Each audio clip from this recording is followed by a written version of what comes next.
എന്താണ് തടസ്സം പറഞ്ഞത്? എന്റെ ഈ കൈയുടെ ഇത് അഴിച്ചു മാറ്റണം എന്നാണ് അവർ പറഞ്ഞത്. അവർക്ക് വിശ്വാസമാണെങ്കിൽ എനിക്ക് ഇഞ്ചുറി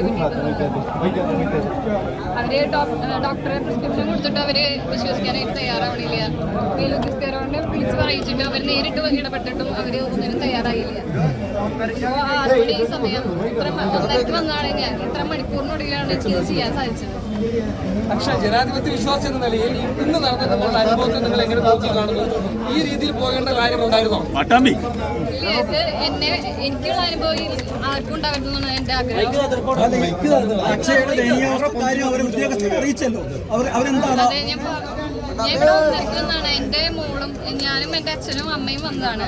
അമ്മ തിരിച്ചു പോയി. ഞാനും എന്റെ അച്ഛനും 1:30 വന്നിട്ട് ഇതിപ്പോ 6 മണി ഈ സമയം. ഞാനും അച്ഛനും ഭക്ഷണം പോലും കഴിച്ചിട്ടില്ല.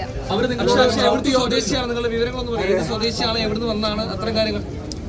ഞാൻ എന്റെ സ്വന്തം വീട് കണ്ണങ്ങളൂര, ഹസ്ബൻഡിന്റെ വീട് അനന്തപുരം. ഞാൻ അവിടെ നിന്നാണ്. അക്ഷയ അവർ ഷൗട്ട് ചെയ്യോ മറ്റോ ചെയ്തതായിട്ട് ഉള്ളിൽ പോയ സമയത്ത് അങ്ങനെ അച്ഛനടക്കമുള്ള ആളുകളോട് പറഞ്ഞു. അവര് ഇത് ഇഞ്ചുറി കാണണം എന്നുള്ള വാശിയിൽ തന്നെയായിരുന്നു. എന്ത് പറഞ്ഞിട്ടും ആള് സമ്മതിക്കുന്നുണ്ടായിരുന്നില്ല. ഓഫീസർ സമ്മതിക്കുന്നുണ്ടായിരുന്നില്ല. മെഡിക്കൽ റിപ്പോർട്ട്സ് കാണിച്ചിട്ട് എന്തുകൊണ്ട് അങ്ങനെ ചെയ്തത്? ആളിത് അപ്പോ വിരലില്ലാത്തവർക്ക് മാത്രം മറ്റേ ഫിംഗറിൽ ഇത് വോട്ട് ചെയ്യാൻ പറ്റുള്ളൂ എന്നാണ് ആള് പറഞ്ഞത്.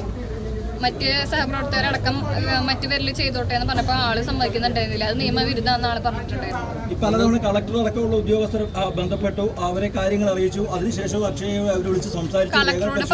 കളക്ടർ വിളിച്ച് പറയിക്കുന്നു പറഞ്ഞിട്ടും ആള് കളക്ടർ വന്നാലും എന്തായാലും ചെയ്യാൻ പറ്റില്ല എന്നാണ് പറഞ്ഞതാണ് ഓഫീസർ. ഇത്ര ഫൈറ്റ് ചെയ്തിട്ട് ഒരു വോട്ട് ചെയ്തപ്പോൾ എന്താണ് കുറെ കാലമല്ലോ വോട്ട് ചെയ്യാൻ തുടങ്ങിയിട്ട് എന്ത് തോന്നുന്നു?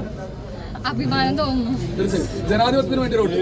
അതെ, സങ്കടം തോന്നിയിരുന്നോ? വോട്ട് ചെയ്യാൻ പറ്റില്ല എന്നുള്ള സങ്കടം? അതെ, ഇത്ര മണിക്കൂർ വെയിറ്റ് ചെയ്തിട്ട് വോട്ട് ചെയ്യാൻ പറ്റിയോ ഇല്ലയെന്ന് അറിയാത്തതിന്റെ ടെൻഷനും കാര്യങ്ങളൊക്കെ ഉണ്ടായിരുന്നു. ഇപ്പോൾ വോട്ട് ചെയ്യാൻ പറ്റിയതിൽ വളരെ സന്തോഷിക്കുന്നു. ഭക്ഷണം കഴിച്ചില്ല, അച്ഛൻ കാത്തു നിൽക്കുന്നതായിരുന്നു. വളരെ ഇമോഷണൽ ആയിട്ട് വളരെ ബുദ്ധിമുട്ടുണ്ടായ ഒരു സമയമായിരിക്കും കടന്നു പോയത് അല്ലേ? അതെ അതെ, എല്ലാവരും വിളിച്ചു പറയലും ഡോക്ടർ പ്രിസ്ക്രിപ്ഷൻ വേറെ അതൊന്നും പോരാ എന്നാണ് ഡോക്ടർ പറഞ്ഞത്.